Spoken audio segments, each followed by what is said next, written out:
The KRGS Doors Show, proudly brought to you by KRGS Doors. For all your shopfront roller shutters, roller grills, folding closures and bifold doors, visit www.krgsdoors.com.au. Welcome to the KRGS Doors Podcast. I'm your host, Drew Blackman.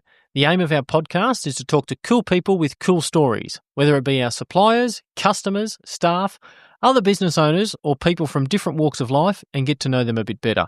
If you're interested in coming on, drop us a line or email, or connect with us via Facebook, and we can have a chat to see what we can do. Today on episode 56 of the 4-year-old KRGS Doors podcast, I'm joined by KRGS Doors Managing Director Clayton Blackman, and we talk to Tamara Simon, speaker, author and coach. For over 25 years, she has been helping owners repair, renovate and rebuild their often expensive hobbies and dysfunctional workplaces into simple, profitable, small businesses they can actually love. I'll also let you in on our next episode's guest, but for now, please welcome to the podcast, Ms. Tamara Simon. If this doesn't turn you on, folks, you haven't got a switch. Tamara, thank you very much for joining us on the KRGS Doors podcast. What is the Tamara Simon story? Firstly, thank you so much, Drew and Clayton, for having me. I'm really excited to be here. Yeah, story of life. I wish I had some absolutely amazing highlights. But the short story is, I suppose, married, divorced, and now with my lovely partner for 19 years. And he had children, so that was lovely. And we've now got our first grandchild. Oh, fantastic. And she's 4 months, so that's all very exciting. Yes. Tremendous. The circle of life. Yes. And so circle of life, absolutely. Love my sport, love business. Had my business for 23 years this year. And yeah, netball coach, not doing as much of that now.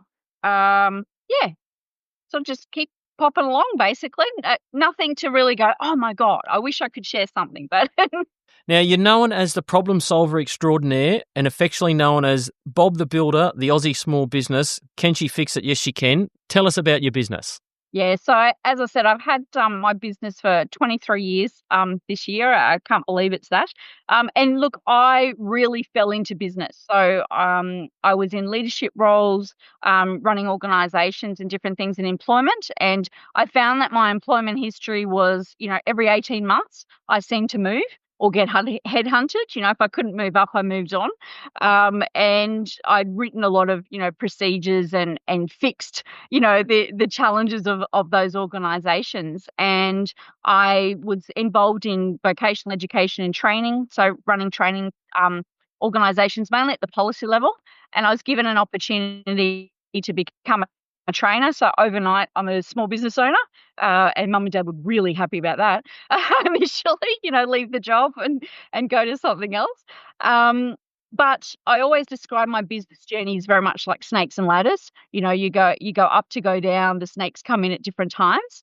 And now I have been a small business coach, speaker and author for that time. But basically, yeah, I am the problem solver. I'm there to support both owners and their staff to try and fix what's wrong, to try and identify opportunities that they haven't tapped into and really help them build a simple, profitable business they actually love rather than what I call the expensive hobby or the nightmare that they're chained to as part of that. So how did that come about of, hey, I'm now going to become a coach? Yep. Was it that you could see that you've had success in your own business and you want to pass that on, or how did that all start? Because I love sport, I have been, the netball coach with juniors, and I'm always, I was never the rep coach. I never went down that pathway. I'm very much the foundation coach. So I give them the basics, help them understand the game. And look, I've just always done that in businesses, whether it's as the employee or then, working with organizations. So I think I morphed from that consultant person into coaching, because I believe, just like sport, that every business you should have a coach to see things that others don't, to provide you with that support that you need. I'd much prefer that owners talk to me rather than take it home to family or friends and things like that. But it is also about putting systems in place and putting those strong foundations. So but because I'm very solutions based, that's what I believe a coach is. You provide the strategy, but also provide the steps to actually get there. So I probably maybe 10 years ago now really embraced, that coach label, I suppose, and have pitched myself as that because that's what I do and that's what I did. When I coach sport and stuff is, okay, here's the strategy we're going to do and here's the steps. So not everyone can do both, but luckily that's part of my superpower, that I can see big picture. And then, okay, what's the detail of how we actually get there, which helps both owners and staff sort of come together. So yeah, by default, it sort of has just worked like that, and I'm very happy doing that now. I love the analogy of being in business, snakes and ladders. That was so true, so true. Yeah, joys of GFC and pandemics and all those wonderful snakes that keep coming out to small business owners. And you just got to keep moving, and sometimes it is backwards to go forwards. If it was so easy being in business, Tamara, everyone would be doing it.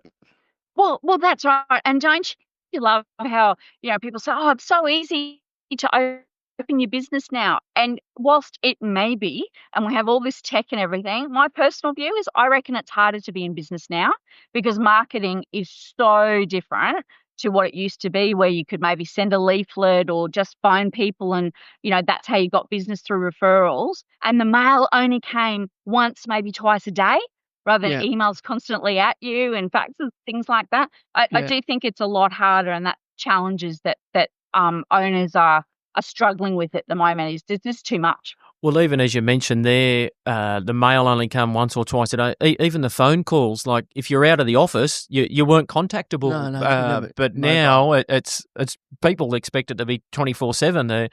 And in our industry with roller shutters, people ring at 2:00 in the morning, and then why didn't you answer? Well, unfortunately, I was asleep. Sorry, but I do need my beauty sleep. But it's just it's expected that, hey, because you've got a mobile number, it's 24/7. I like the ones and you might get this too, Tamara. They send you an email, and then straight away ring you, and I've sent you an email, like the ball's in your court. You know what I mean? Like. Yes, like you're just waiting for that to come in. You're not doing anything else, So I have a disclaimer on my emails, and I put a similar message on my mobile, but the email says, I only check them 2 or 3 times a day. So if it's urgent, please ring me. And do you know what? You don't get rung, or very rarely. But I always share stories about, particularly if I've got varying ages in my audiences, about messages and phone calls, right? Because I certainly remember the day where you no one could contact you when you were at meetings. So you come home and you'd have that pile of lists of all the phone callbacks.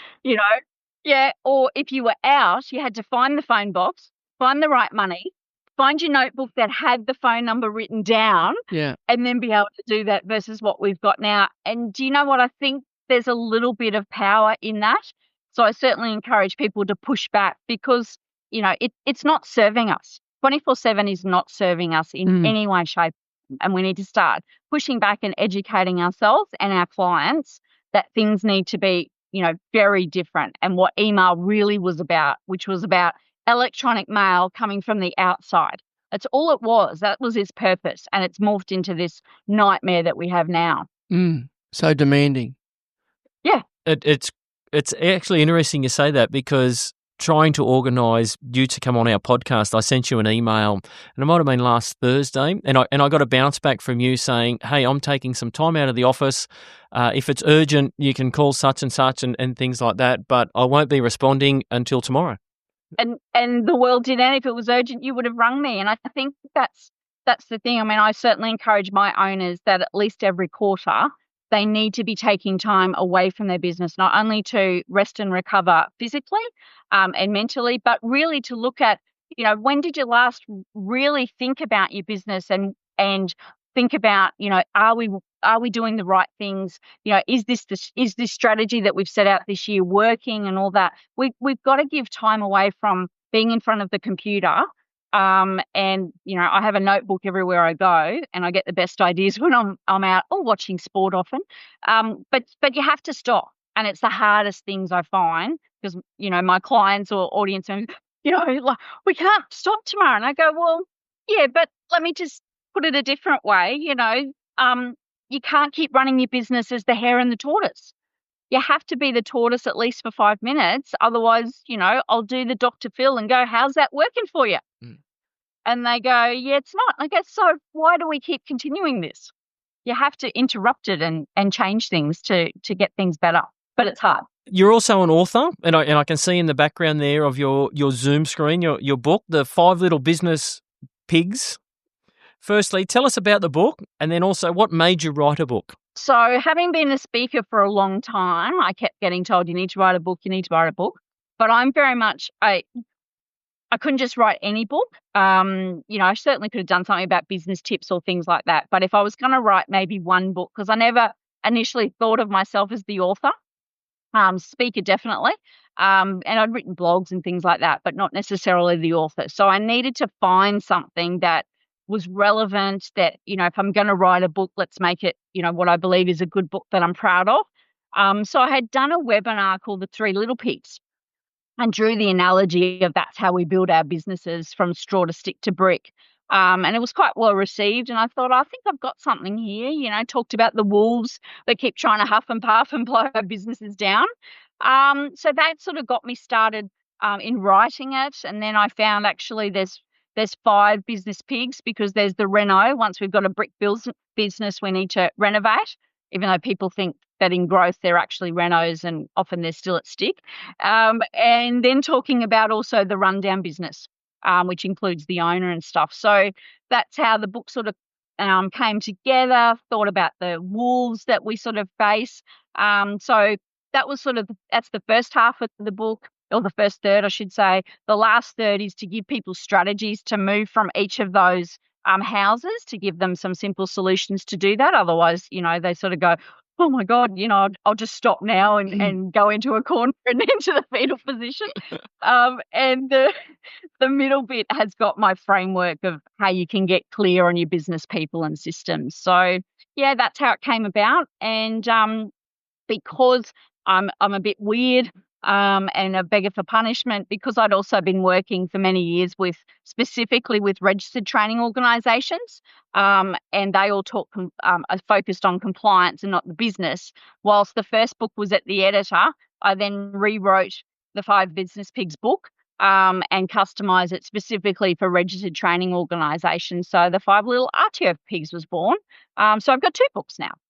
So 2 books in 6 months, just insane. So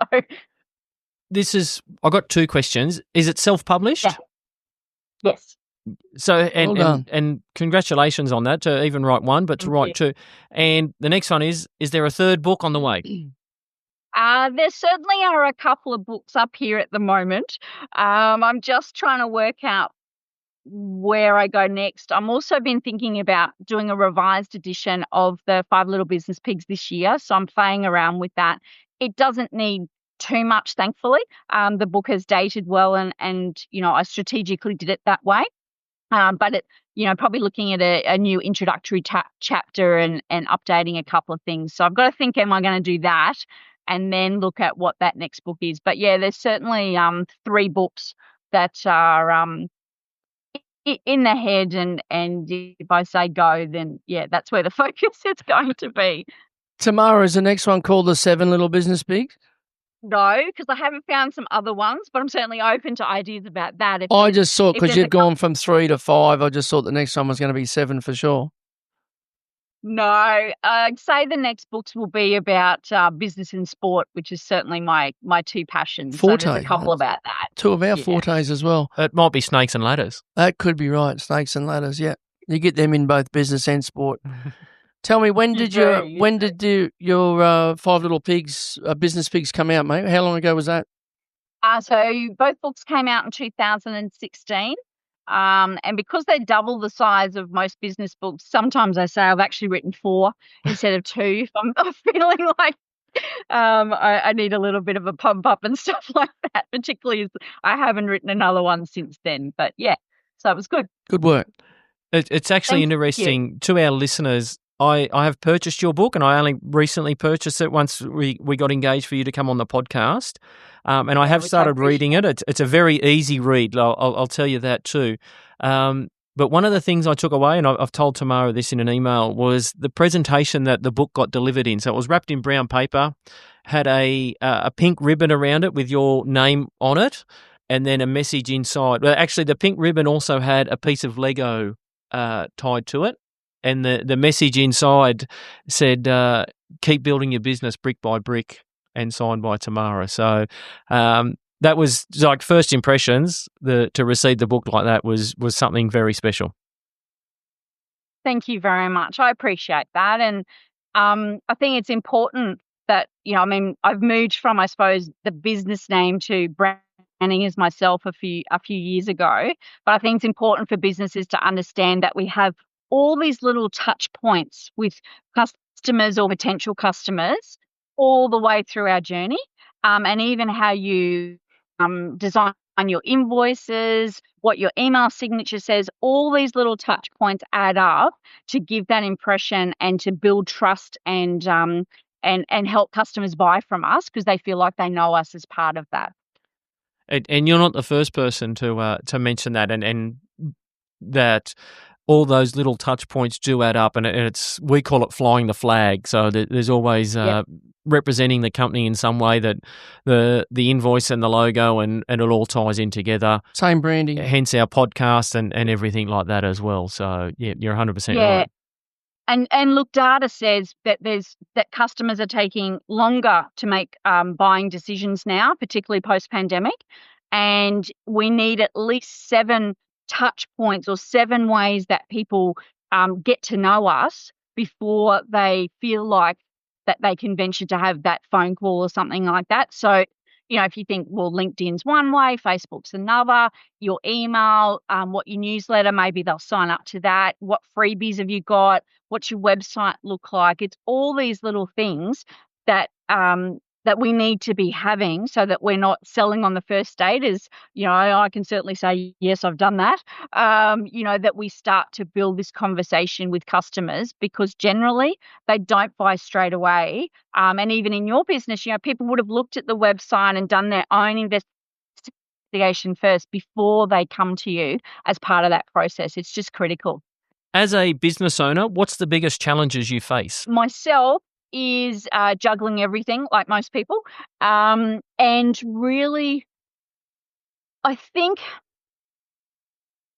clearly deciding what is the best strategy for me and managing your time as part of that. So the team is me. I certainly outsource a few things like graphic design and things like that, because, we've got this myth. I don't know who started it, but we've got this myth that says small business owners need to know everything and need to be good at everything.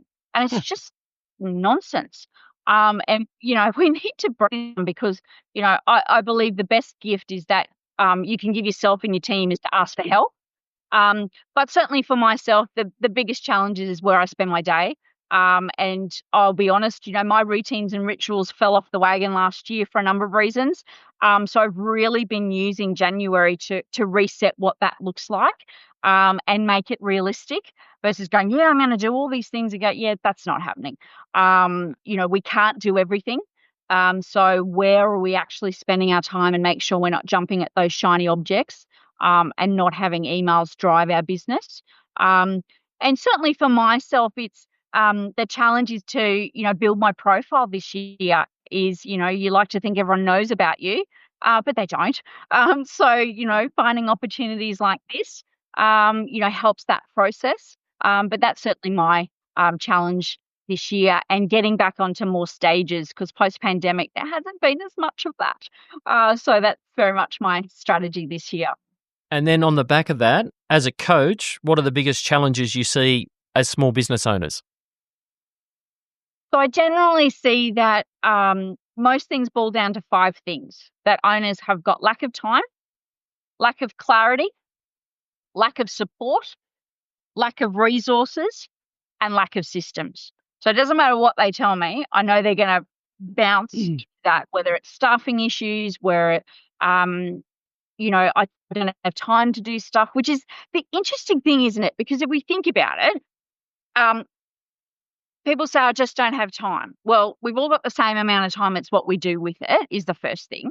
But we all, including myself, spend time fixing mistakes, troubleshooting, band-aiding, doing all those things instead of actually solving the problem. Imagine if we actually stopped and solved it. So, I challenge and push back a bit on owners. Say, I don't have time tomorrow. And I go, okay, well, I know I can find time for you in how you're actually structuring how you manage your day, because if we don't help owners embrace their role and step up into that, because for many people, they're what I call the reluctant small business owner, right? They're like me.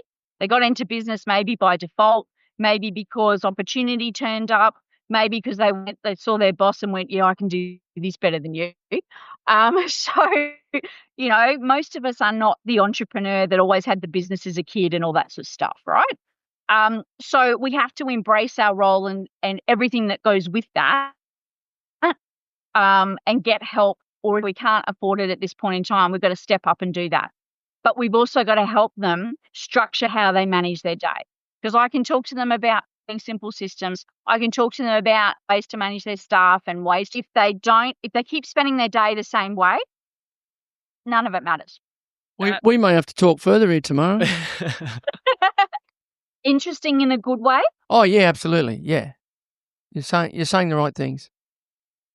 It sounds like you know what you're talking about, really. Oh, that's good. That's good. I'll tick that box. Fantastic. I'm happy about that. So how do you advertise to your clients in two-part, in the speaking side of things and then also in the coaching side of things? So in the speaking side of things, some of that is word of mouth, but it's also about doing the work. So I'm certainly in the process of ringing mainly associations and franchises who've got small business owners as their members and finding out, do they engage speakers to help their members? Because some of them will only do sort of technical knowledge. So it's finding out if that's a pathway to pursue, connect with them on LinkedIn, start building that journey, send them a few chapters of my book, maybe a webinar that might help their members, different things like that. And looking out for conferences and that. So it's doing the work, because, you think, oh, people just find me. No, they don't. You have to do the work in any business. And certainly from the coaching point of view. So some of that clients, after I've done a webinar or been delivering a workshop or stuff, that's how I gain clients. Because again, that trust, they've gone either. People in my audience are usually cringing by the end of it going, man, I didn't want homework and she's just given me 3 things or more to do. And she touched a nerve a little bit where there's a little bit of gulping going, God, that is me. So you've got to decide whether you actually want to act on that and get some help with that. But like anything, word of mouth reviews and things like that, referrals, I should say. But I often get coaching clients through being on podcasts, people reading my book, all of those ways. You say your other passion is sport, and you've mentioned it a couple of times. Can you tell us about that? Where you mentioned you coached netball. Were you a netball player and that type of thing? Yeah, so I don't do coaching now, but I certainly, grew up, playing netball since probably about, 8 or 10, something like that.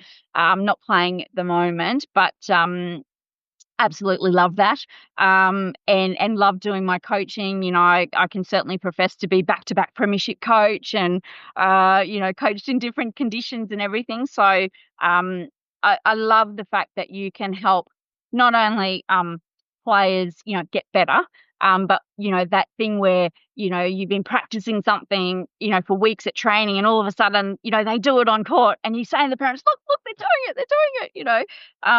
It's just that best feeling. But I also, particularly because I would be coaching, say, 11 to 13-year-olds in particular, girls, my job, I believed, was to make them a better person, and really make a difference in that way as well. Make them understand that it's not just about you; it's about team.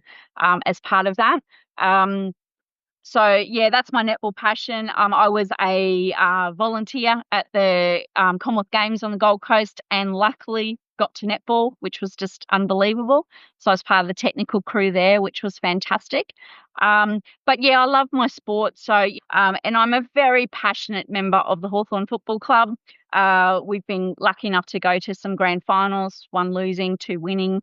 But I just love my sport. Most sports. What else do I buy? Most things. Yes. So there's a KO subscription that's well used. So. There's such a, with TV now too, there's such a plethora of sport that you can watch.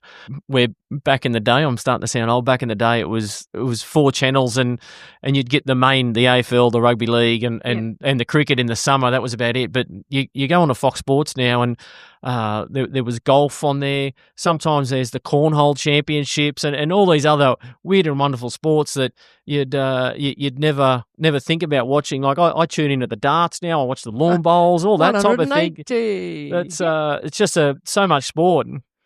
You're right, because as a young kid, you didn't. And it's obviously brought the world closer together. You look at the NBA and the NFL and the Major League Baseball. You know, I mean, as a kid of us growing up, you wouldn't have got to we knew of the Chicago Bulls and those sort of players and Larry Birds and Magic Johnsons, but you didn't actually get like now you're getting every game live every week. Yes.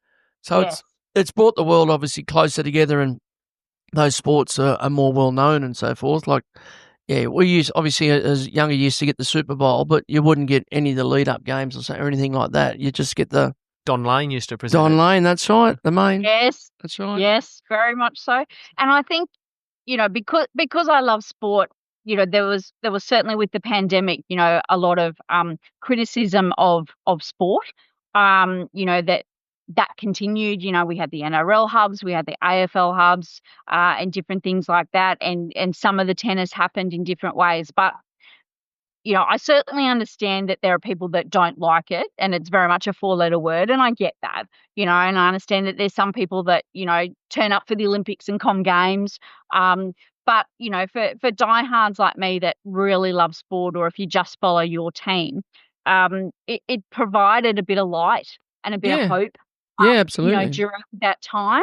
And I think so much can come out of sport, that we don't see, just about, I would say, every club, and that's at community level as well. It's all the volunteers that are part of those things. It's all the charity work that they do. There's all these different levels of sport.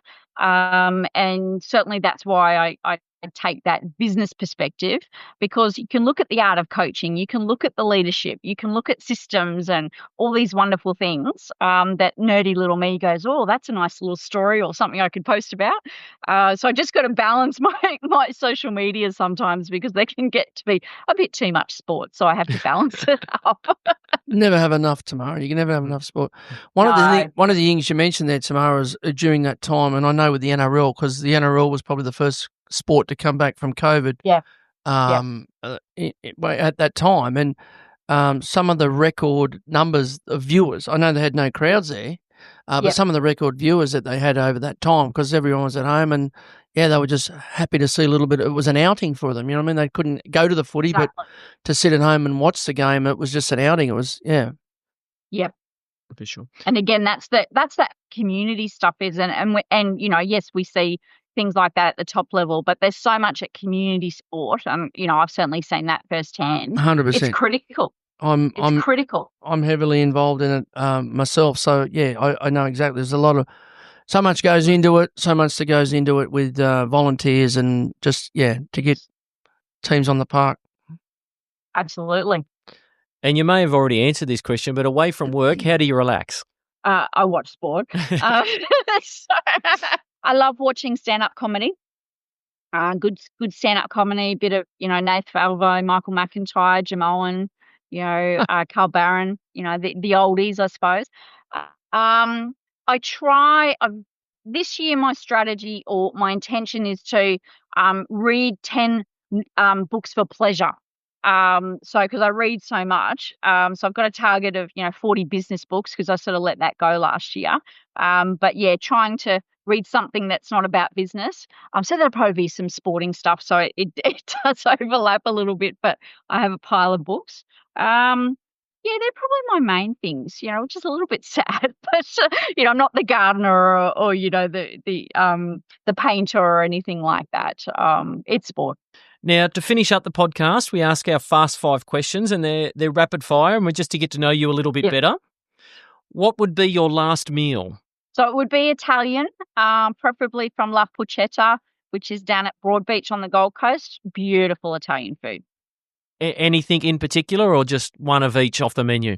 I would definitely start with the garlic bread bruschetta, which is just to die for. And then maybe the nonna meatballs or the lasagna. I'm a very simple girl with my food. I'm not a foodie. But yeah, that's a must see every time we go down to Broadbeach. Sounds delicious. Does it? Beautiful. Highly recommend. Your drink of choice? If I'm drinking reds, it's usually a Pinot Noir. If not, Oyster Bay Brut champagne or the rosé. Very nice. Oyster Bay is a good brand. Yeah. That's good. Yes, I think my wife likes Oyster Bay. Good choice. What is your favourite movie? Look, this is a bit hard because I'm very eclectic, but if I have to pick one, it's Top Gun. I have seen it a lot. It was good shows. The 80s one was a huge movie. Like it was Tom Cruise at his peak, type of thing. That was a really good movie, that one. So I actually haven't seen Maverick, so I might have seen it. No. Do yourself a favour. Have to see Maverick. If you haven't seen Top Gun, you can see Maverick. You just won't pick up on a lot of the nuances and things like that. But I was dreading it initially because I thought, I waited so long for this sequel. You can't disappoint. But it didn't. And Mark's, it came with me, but it doesn't know Top Gun as much. So I'm there going, that's so, I like that. Yeah, because I could see pretty good. You got to go and see it. And everything. But it's a great movie. It's really well done. Very good. I'll have to put that on the list. Tom Cruise does do a good job. Yeah, go and see that. Who is the most famous person you have in your phone? Wish it was a sporting person, but that's still on the list. Have met Luke Hodge, just don't have his phone number.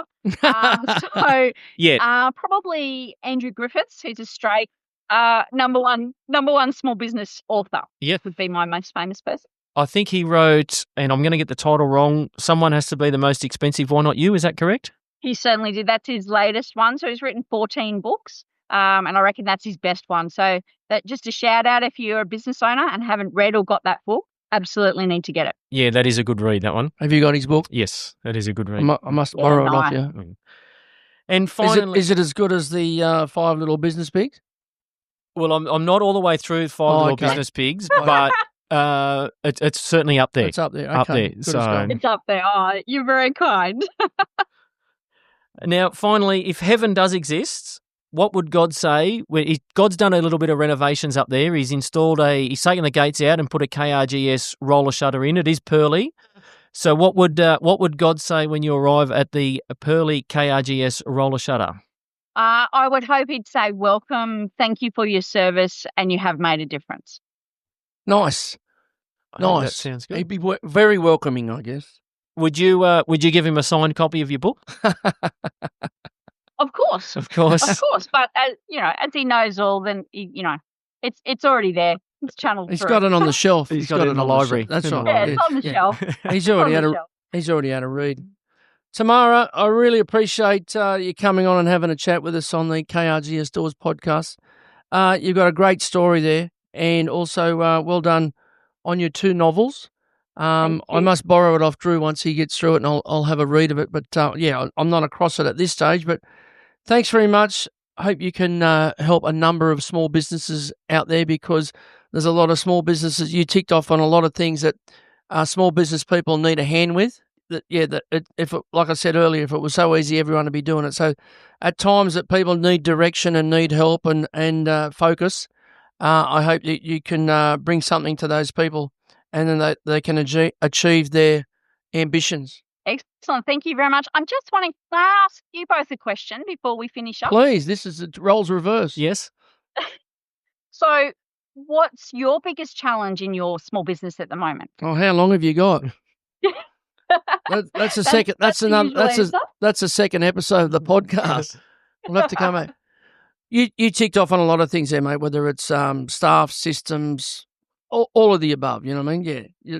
There's no playbook to read. You can't go to it and get experience. Oh, what do I do in this situation? You know what I mean? And so it's you've just got to fly by the seat of your pants and hope to Christ that you're doing the right things. Yeah, you make mistakes along the way, but if it was so easy, but you do learn. You just get experience. Like I've been doing this, not in business for myself, but I've been in this industry for 36 years this year, and I've been in business for myself for 18 years.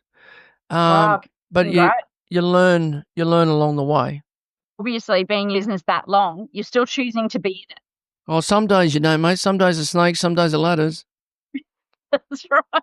It's a good analogy, isn't it? Yeah, I think we might be using that one more often too. Yeah, absolutely. But yeah, as I said, it's every day could be something different. That you get over one problem, or you have a great win, and you celebrate, and that's one of the things too that you have to remember. You've got to celebrate those wins when they do come along as well. You do. Yeah, and not just at Christmas going, oh, look at all the things we did. You know, too much we focus on what we haven't done instead of focusing on all those little haves that make a difference along the way. Certainly. But no, thank you again for joining us. I'll put all your links and everything and where you can buy your books and socials into our notes, and I'll also mention it shortly in the podcast once I do all the editing at the end. But it has been an absolute pleasure talking to you and getting to know you and your story.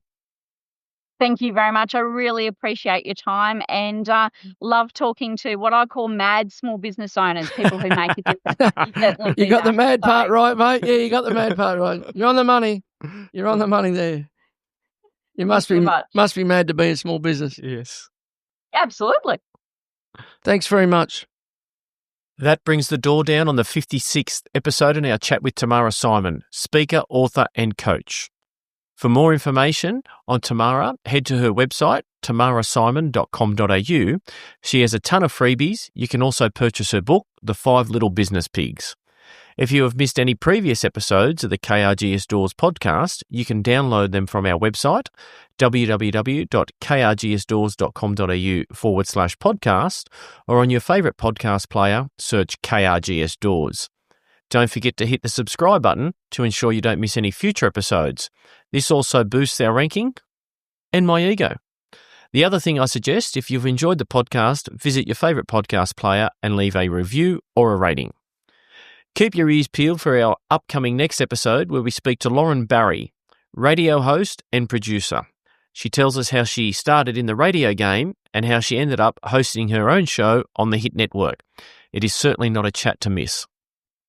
I've been your host, Drew Blackman, and you've been fantastic for tuning in today. As always, you could be anywhere in the world, but you're here with us. Thanks. Till next time. The KRGS Doors Show, proudly brought to you by KRGS Doors. For all your shopfront roller shutters, roller grills, folding closures and bifold doors, visit www.krgsdoors.com.au.